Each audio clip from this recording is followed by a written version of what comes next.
자, 오늘은 지난주에 이어서 12월의 영성 두 번째입니다. 오늘은 비올 때 누리는 채움의 기쁨이라는 제목으로 같이 은혜를 나누고자 합니다.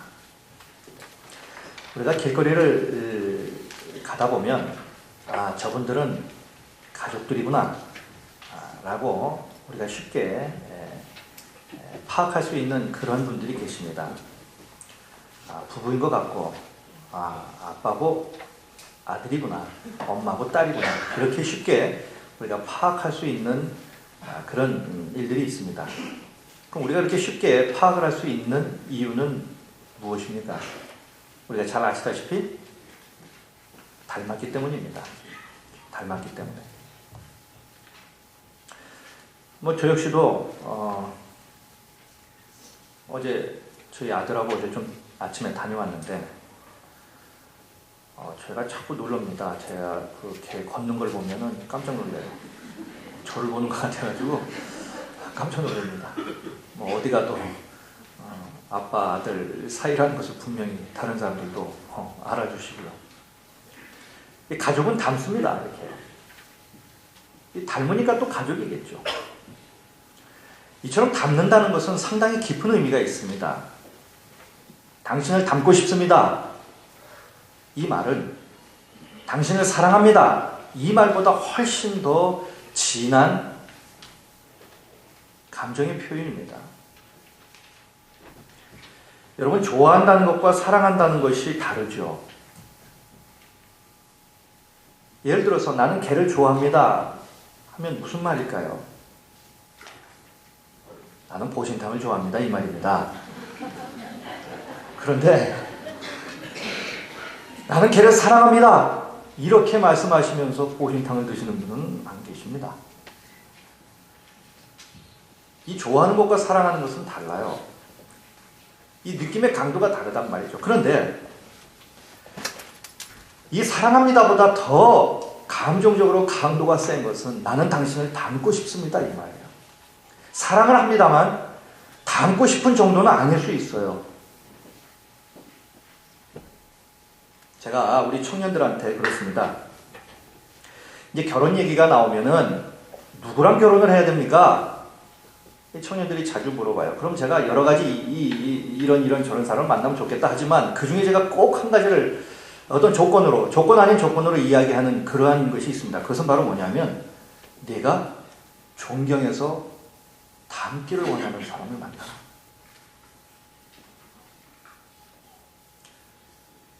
모든 부부들은 다 사랑해서 결혼을 하죠. 그런데 정말 내 배우자를 내가 닮고 싶냐니까요. 이 닮는다는 것은 그래서 사랑한다는 것보다 훨씬 더 강력한 의미입니다. 사랑은 과정이에요. 그러나 그 사랑의 결과로 나타나는 것은 닮는다는 것이기 때문에 그래요. 닮았기 때문에 사랑하는 것이 아니라 사랑을 하다 보니까 깊이 사랑을 하다 보니까 이제는 사랑의 도를 넘어서 그 사람처럼 되고 싶은 거예요. 닮고 싶은 거예요. 누군가를 진정으로 사랑하면 상대방의 모든 것이 우리의 영혼에 들어옵니다. 그리고 그 모든 것을 닮고 싶어 해요. 습관, 표정, 생각, 취미, 모든 것을 담게 됩니다. 그러나 사랑하지 않으면 상대방은 여전히 우리 마음 밖에 있어요. 아무리 몸뚱이는 한 집에 같이 살아도 사랑이 없으면 마음 밖에 있는 거예요. 닮는다는 것은 꿈에도 생각을 할 수 없는 것이죠. 서로 사랑하는 사람만이 점점 그래서 닮게 됩니다. 그래서 평생 같이 사신 부부들을 보시면 늙어가면서 닮게 됩니다. 생각도, 식성도, 인생관도, 가치관도, 심지어는 생김새도 닮아가요. 닮기를 원하면 그래서 깊이 사랑을 해야 합니다. 이것이 그리스도인으로서 삶을 살아가는 우리에게 정말로 중요한 요소예요. 다시 말씀드리면 하나님의 자녀인 우리는 주님을 뜨겁게 사랑해야 합니다. 그리고 한 단계 더 앞으로 나가서 그분을 닮으려고 해야 한다는 거죠. 그분의 삶, 그분의 가치관, 그분의 모습, 이것을 닮으려고 애쓰는 것, 이것이 결국은 신앙생활이죠. 우리 신앙생활의 목표가 뭡니까? 주님처럼 되는 거예요. 주님처럼 말을 하고 주님처럼 그러한 인격을 가지고 살고 주님의 인생을 살고 주님처럼 되는 것이 바로 우리 그리스도인의 삶의 목표인 거예요. 이것이 바로 평생 우리 그리스도인들이 가져야 할 영적인 소원입니다. 삶의 목표가 되어야 한다는 것이죠. 우리가 닮기를 원하고 꼭 닮아야 하는 우리 주님, 그 주님은 하나님이시죠. 하나님의 모든 영광과 권세를 지니신 분입니다. 그런데 그분이 자신을 하나님으로 여기지 아니하셨어요. 스스로를 비우셨습니다. 스스로를 낮추셨어요. 그리고 사람으로 이 땅에 오셨습니다. 그것도 종의 모습으로 이 땅에 오셨습니다. 그것이 성탄절이죠. 그 주님 오심을 기뻐하고 환영하고 맞이하는, 주님이 왜 오셨는지, 주님이 오신 그 주님의 모습을 닮아가고자 하는 것, 이것이 바로 성탄절입니다. 우리 주님은 하나님이시죠. 섬김을 받아야 마땅한 분이심에도 불구하고 그분은 인간을 섬기러 오셨어요. 주님의 섬김은 자신의 목숨을 내어주는 데까지 가신 그러한 섬김이란 말입니다. 여러분, 하나님이 인간이 됐다, 이것은 보통 일이 아닙니다. 우리가 흔히 하는 얘기로 하나님이 인간이 되었다, 육신을 입고 이 땅에 오셨다, 우리는 흔히 그렇게 얘기할 수 있겠지만 이것은 보통 일이 아닙니다. 비교의 대상은 아니지만 우리와 모기를 비교해 보시면 이건 비교 대상이 아니죠. 내가 모기처럼 된다? 이거는 있을 수가 없는 얘기입니다. 그러나 하나님이 인간이 되었다, 이것은 우리가 모기가 되었다는 것보다도 더 심각한 얘기라는 거예요. 더 맞지 않는 얘기입니다. 그럼에도 불구하고 그분은 인간이 되셨어요. 그것도 종의 모습으로 섬기기 위해서 오셨다는 사실입니다. 자신이 앉아야 할 자리에 제자들을 앉히세요. 그리고 친히 허리를 굽혀 그들의 팔을 씻겨주십니다. 자신의 하나님 되심을 송두리째 비워버리신 분이 바로 우리 주님이세요. 이러한 주님의 자기 비우심과 자기 낮아지심을 특별히 묵상하는 기간이 바로 이 성탄절이 있는 절기상으로는 대림절, 이렇게 얘기합니다. 요즘 기간이에요. 그러므로 주님의 삶과 모습을 닮아가야 하는 제자로서의 인생을 추구해야 하는 그리스도인은 우리 역시 특별히 이 대림절 기간을 보내면서 이러한 주님의 비움의 영성을 본받아야 한다는 말이죠. 그렇다면 이 비움이라는 말은 그럼 어떤 의미가 있느냐 하는 거예요. 오늘 본문에 빌립보서 2장 6절 7절에 보면 이렇게 기록되어 있습니다. 제가 다시 한번 읽어드리겠습니다. 그는 근본 하나님의 본체시나 하나님과 동등됨을 취할 것으로 여기지 아니하시고 오히려 자기를 비워 종의 형체를 가지사 사람들과 같이 되셨다는 거예요. 이 말씀은 대단히 깊은 의미가 있습니다. 하나님이신 예수님이 자기를 비우셨어요. 그 비우신 자리에 종의 형체를 입으시고 사람으로 오셨다는 거예요. 기독교의 영성을 얘기하면서 이 비움을 얘기하지 않고서는 기독교의 영성을 말할 수 없습니다. 그만큼 이 비움의 영성은 기독교에 있어서 대단히 중요합니다.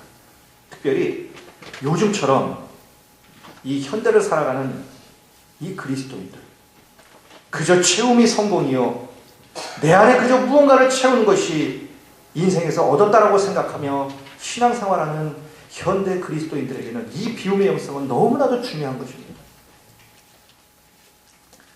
이 비움에는 그래서 여러 가지 의미가 있어요. 첫째, 이 비운다는 것은 자기의 권리를 내려놓는 것입니다. 자기의 권리를 내려놓는 것. 자신의 위치를 내려놓는 겁니다. 우리 예수님은 하나님이셨죠. 그런데 그 하나님의 권리와 위치를 내려놓으시고 인간을 입고 이 땅에 오신 것입니다. 당신의 권리를 내려놓으시고 당신의 권리를 비워버리신 겁니다. 우리 사람들이 어떻습니까?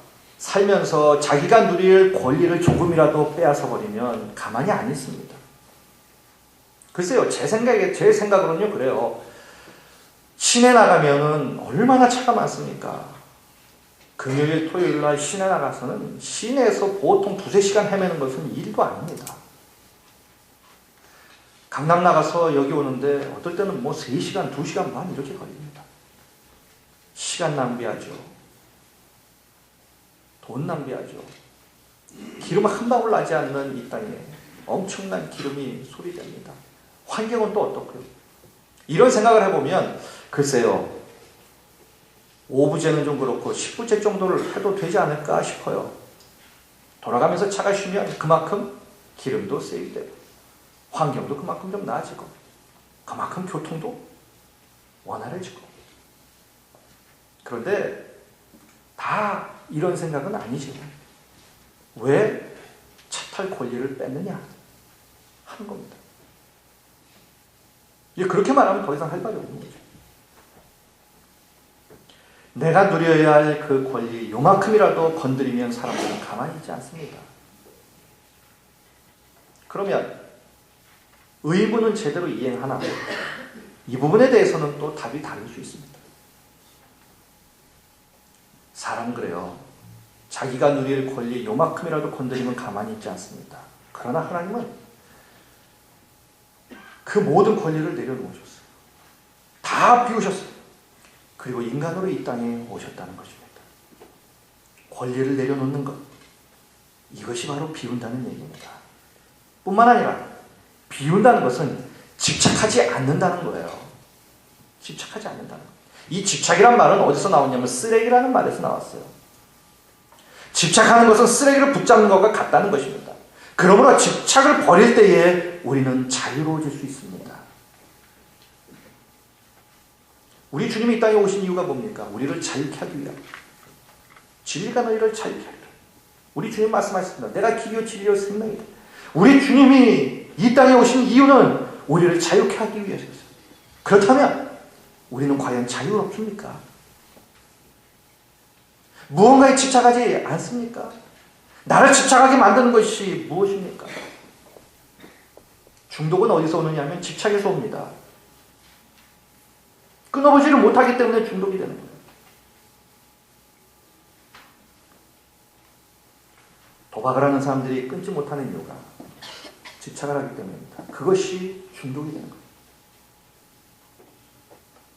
이런 이유의 일들이 아니더라도 사람들은 그 무언가에 집착하며 삽니다. 놓지 못하는 것이 있어요. 각자 다 다를 수 있습니다. 어떤 분들은 돈일 수도 있고 어떤 분들은 자식일 수도 있습니다. 어떤 분들은 자기의 명예일 수도 있고요. 자리일 수도 있고요. 출세일 수도 있고요. 무언가에 집착해서 삽니다. 이것을 놓으면 죽는 줄 알아요. 자기 모든 존재가 거기에 있기 때문에 이것을 놓으면 내 존재 자체가 완전히 송두리째 없어지는 것처럼 여깁니다.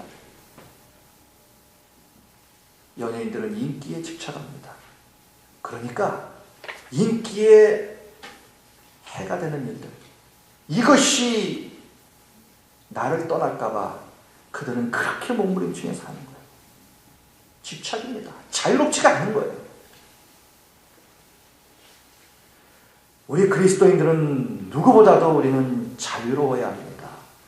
그 무언가가 우리를 얽어매는 삶을 살아서는 안 됩니다.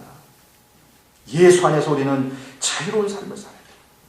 사람들은 그래요. 자유를 위해서 성공을 쫓고 부유를 추구합니다. 그것들이 우리를 자유케 만든다고 믿기 때문이에요. 그런데 성공과 부유가 우리를 자유케 하기보다 오히려 더 비참하게 만드는 경우도 많습니다. 얼마 전에 죽었죠. 팝의 황제라고 하는 마이클 잭슨. 이분이 돈이 얼마나 많았는지 한번 우리나라에 왔어요. 제주도를 갔습니다. 제주도가 너무 아름다우니까 이 섬을 얼마에 주고 살 수 있느냐, 자기가 사겠다고 했어요. 그렇게 돈이 많은 사람. 이분이 TV에서 인터뷰를 한 충격적인 얘기가 있어요. 당신은 돈과 부를 모든 것을 다 얻었는데 행복하지 않냐. 그분의 말은 그게 아니었어요. 비참한 자기 생활을 고백하는 것을 제가 본 적이 있어요. 쇼핑을 못 갑니다. 밥을 먹으러 못 나가요. 산책을 못 갑니다. 집 밖에 나가지 못합니다. 그냥 명성이라는 감옥에 그냥 갇혀버린 거예요. 명성이라는 감옥에. 소유라는 감옥에 그냥 갇혀버린 거예요. 우리의 성공과 소유가요, 다른 사람을 섬기는 일에 사용되지 않을 때에 그 성공과 소유 때문에 사람은 더 비참해질 수 있다는 거예요. 그래서 우리는 우리가 소유한 것들에 의해서 소유당할 수 있어요. 우리가 돈을 소유하면 이 돈이 나를 소유해버린다니까요. 내가 돈을 지배하고 내가 돈을 다스려 사는 것이 아니라 돈이 나를 지배하고 나를 다스려 산다니까요. 돈에 끌려가는 인생을 산단 말입니다. 제가 언젠가 말씀드렸죠. 비전이 뭐냐? 사람이 인생에서 무언가를 보고하는 게 비전이에요. 그런데 그것이 사라지면 인생 존재 가치가 사라져버리는 거예요. 그러니까 살 이유가 없는 거죠. 돈이라는 것은 말 그대로 돌고 도는 겁니다. 돈만 보고 그것이 내 비전이면 돈이 내 앞에서 사라지면 어떡하겠습니까? 인생도 사라져버리는 거예요. 그래서 이 땅의 것을 비전으로 사는 사람은 그렇게 불안하며 살 수밖에 없어요. 그것이 사라질까 봐. 그러니 집착하게 되죠. 그러니 염려와 근심 속에 사는 겁니다. 자유롭지 못하는 거죠, 결국. 이러한 일들이 삶이 어느 한 부분에서 문제가 아니라 이것이 실타래가 엉키듯이 이렇게 엉킨다는 거예요. 내가 집착하던 것을 내려놓을 때 우린 진정으로 자유할 수 있습니다. 환경이 나를 자유롭게 만드는 것이 아니라 진리가 나를 자유롭게 만드는 거예요. 예수 그리스도가. 세 번째로 이 비운다는 것은 나누는 것입니다. 나누는 것. 예수님은 나눔의 삶을 사셨죠. 자신의 피와 살을 나눴어요. 목숨까지도 우리를 위해서 나눴습니다. 우리 주님은 나눔의 표상이에요. 예수님에게 있어서 사랑한다는 것은 주는 것이었어요. 인간의 행복은 움켜쥐는 것에 있지 않습니다. 나누는데 더 큰 행복이 있는 거예요. 그래서 아인슈타인도 이런 얘기를 했어요. 인간의 가치가 어디 있느냐? 무엇을 줄 수 있느냐에 결정이 된다고 했습니다. 인간의 가치는 무엇을 받을 수 있느냐가 아니라 무엇을 줄 수 있느냐에 달려있는 거예요. 그래서 사랑은 주는 것입니다. 주되 조건 없이 주는 거예요. 그럴 때 진정한 기쁨을 우리가 누릴 수 있게 되는 겁니다. 비운다는 것은 나눈다는 거예요. 뿐만 아니라 비운다는 것은요, 맡기는 것입니다. 맡기는 것. 비운다는 것은 맡기는 것입니다. 우리는 자신이 소중히 여기는 것에 대해서 집착하죠. 방금 말씀드렸습니다. 그런데 이 집착이 우리에게 염려와 근심을 준다는 것을 아십니까? 보세요. 우리가 집착하는 것에 우리는 염려하고 근심합니다. 집착이 나에게 염려와 근심을 준다는 거예요. 제가 예를 한번 들겠습니다. 아브라함의 예입니다. 그는 100세 이삭을 낳았어요. 성경은 그 이삭을 가리켜서 뭐라고 말합니까? 최고의 표현을 씁니다. 사랑하는 독자, 아들, 이삭. 하나이를 가리켜서 4가지의 표현을 썼어요. 그러니까 이 아브라함에게 있어서 이삭은 우상이에요. 우상입니다. 이삭이 아브라함의 그냥 인생인 거예요. 자기의 생명이고 그 이삭을 안고 붙잡고 자기의 삶의 기쁨을 누리며 사는 거예요. 그래서 얼마나 기뻤으면 이름도 이삭이라고 지었을까? 진정한 기쁨을 자기에게 줬다는 거겠죠. 그럼 그 전에는 진정한 기쁨이 없었습니까? 있었겠죠. 이삭을 낳았을 때에 그의 그 감격이 얼마나 컸으면 이름도 웃음, 기쁨이라고 지었을까요? 그런데 하나님께서 아브라함에게 원하신 것이 무엇입니까? 모리아 산에서 바치라는 것이었어요. 비유라는 겁니다. 아브라함의 마음과 심령과 삶에서 네가 그렇게 집착하고 오직 너의 삶을 그 이삭으로 채웠던 그 이삭을 비유라는 거예요. 비유라는 겁니다. 그리고 맡기라는 거예요.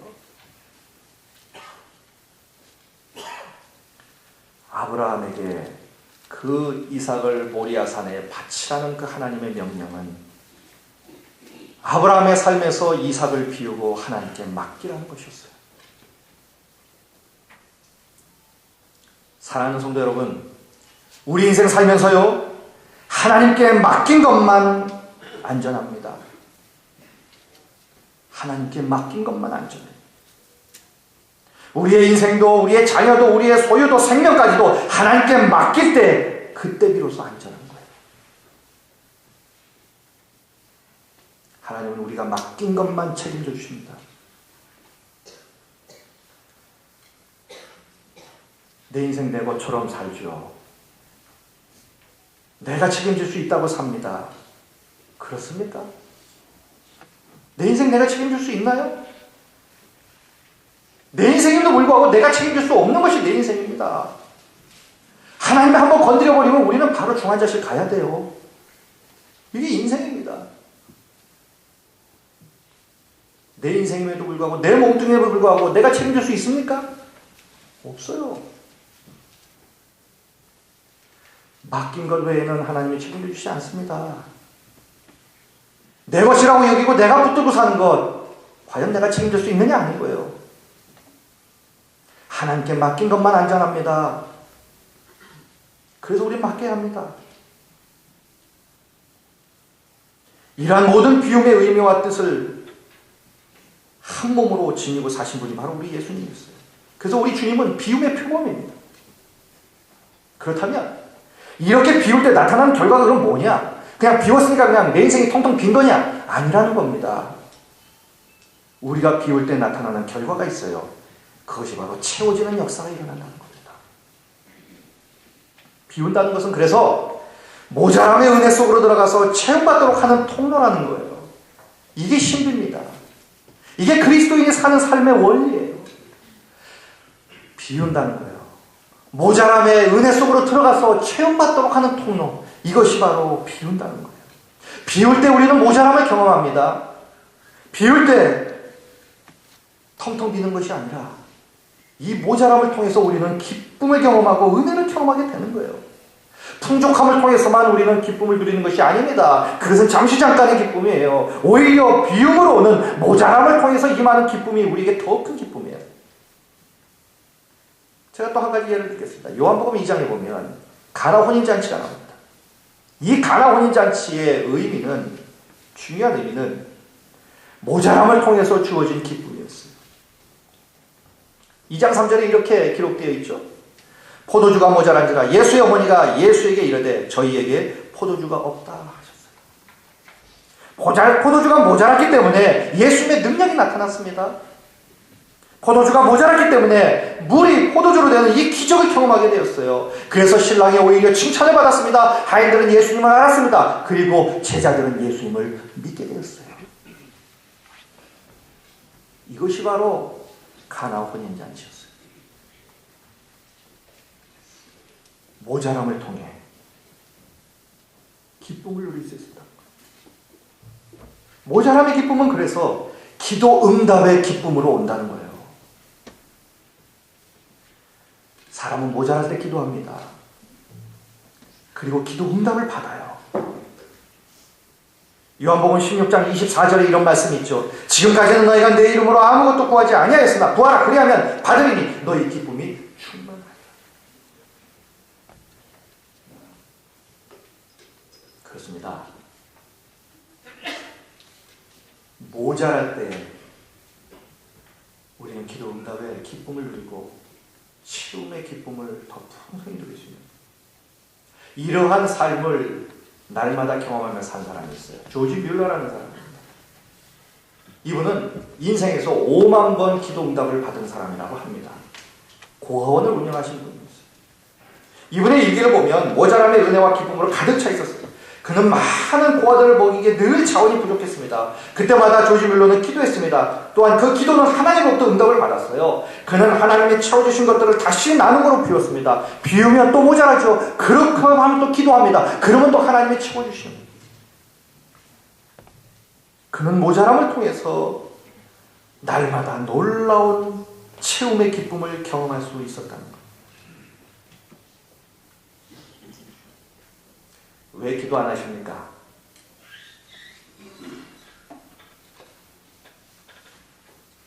기도 안 한다는 것은 난 부족함이 없는 사람입니다.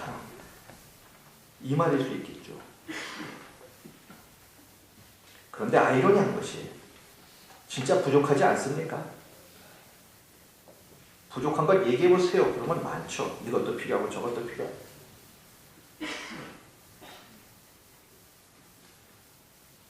우리를 비울 때 기도 응답으로 채워지는 기쁨을 우리는 누릴 수 있는 겁니다. 이 기쁨이 무엇인지 경험하고 맛보신 분들 기도할 수밖에 없죠.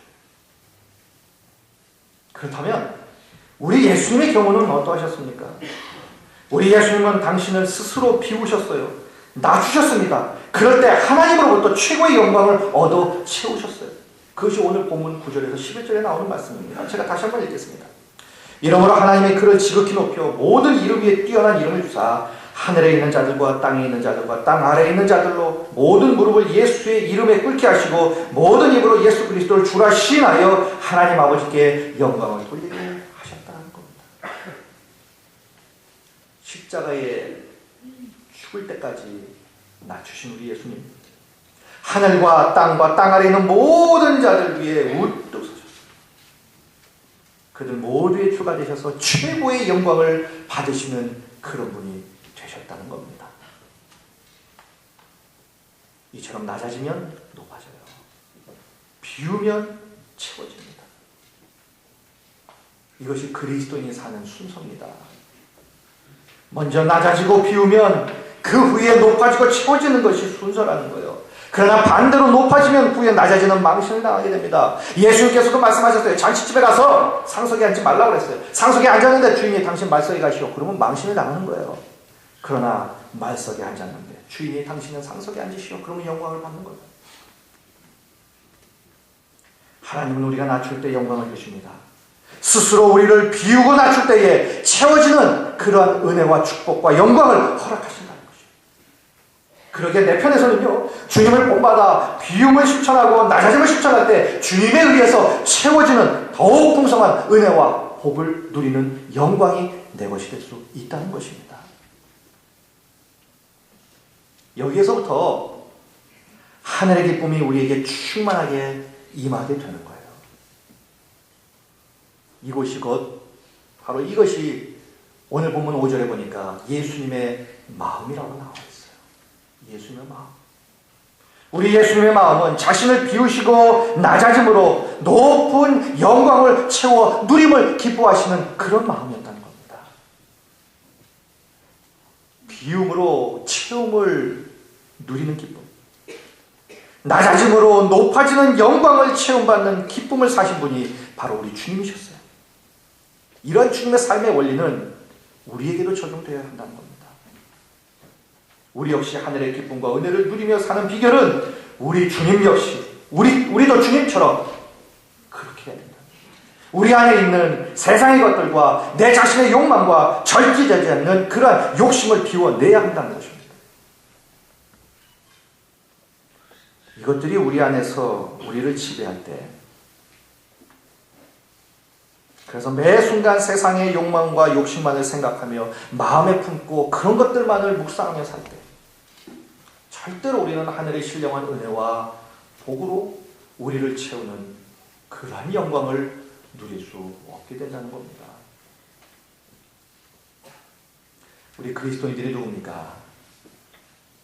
하나님의 것으로 체험받아 사는 사람들이 그리스도인입니다.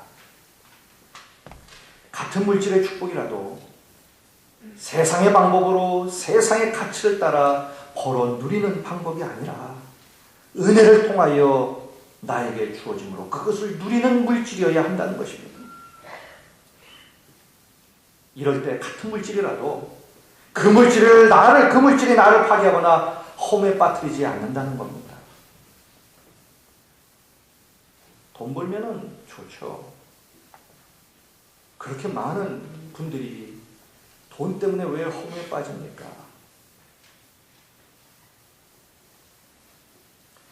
오히려 우리가 물질을 통하여 하나님께 영광을 돌리고 하나님의 소중한 일들을 위해 사용되어 주는 주님의 도구가 되는 영광을 누리게 되는 것. 이것이 그리스도인이 사는 방식인 거예요. 이럴 때에 그 물질이 절대로 우리를 허무케 만들지 않는다는 겁니다. 왜냐하면 은혜로 주어진 것이기 때문에. 이것이 바로 비울 때 누리는 채움의 기쁨인 거예요. 사랑하는 성도 여러분, 가만히 보면 우리가 욕심이 너무 많은 것 같지 않습니까? 은혜에 대한 욕심이나 주님을 위해 살지 못해 안타까워하는 그러한 거룩한 욕심이 아니라 세상의 것들을 더 채우지 못해서 안다라는 그런 욕심이 너무 강한 것은 아닙니까? 집착이죠.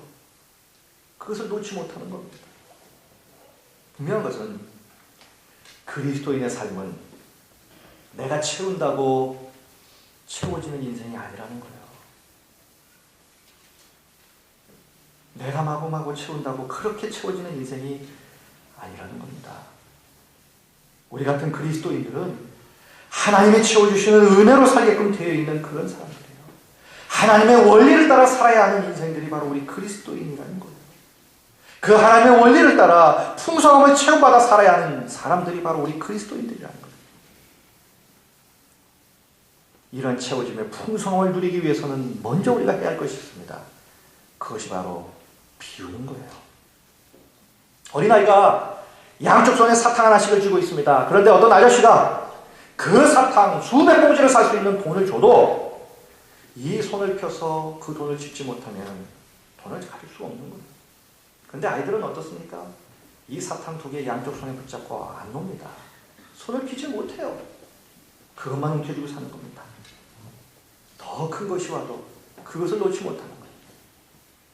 우리가 혹시 그러지는 않습니까? 내가 붙잡고 사는 것. 이거 놓으면 나 주는 줄 알아요. 하나님이 더 큰 것과 더 풍성한 것을 예비하여 놓으시고 이것을 주시려고 원하시는데도 그럼에도 불구하고 우리는 내 것을 붙잡고 놓지 않습니다.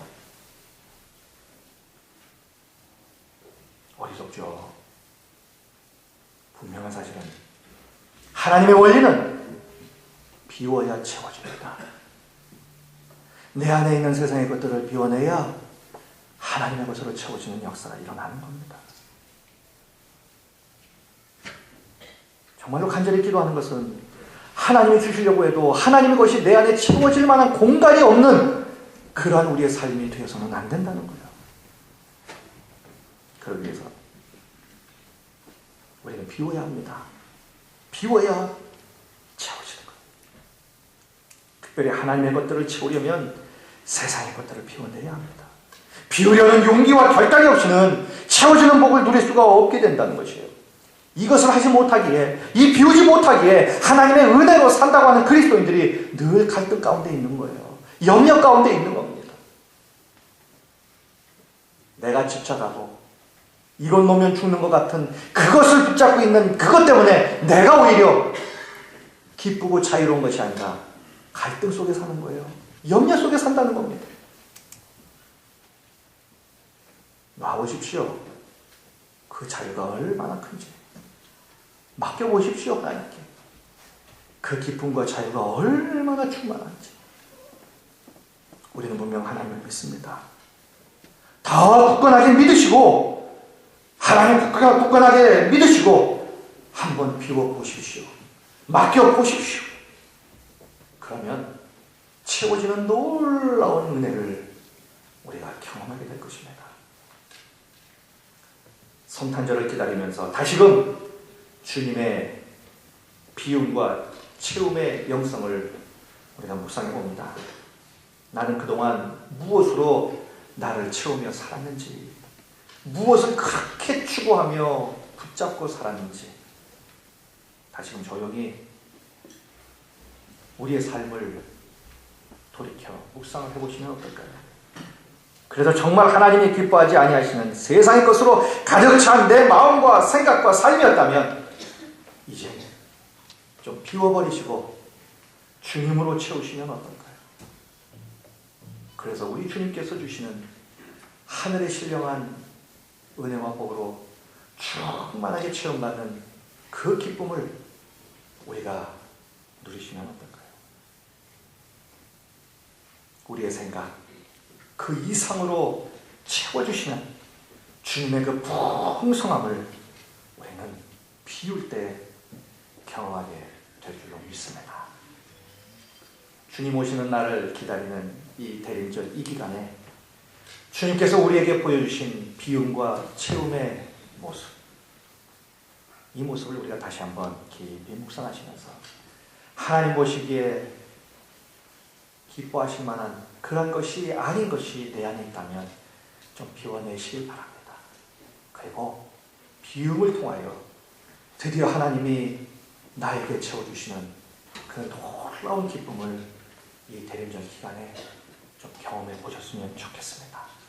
비움으로 채움의 기쁨을 경험하시는 이 성탄절 시즌이 되시기를 주님의 이름으로 간절히 축원드리겠습니다. 기도하시겠습니다.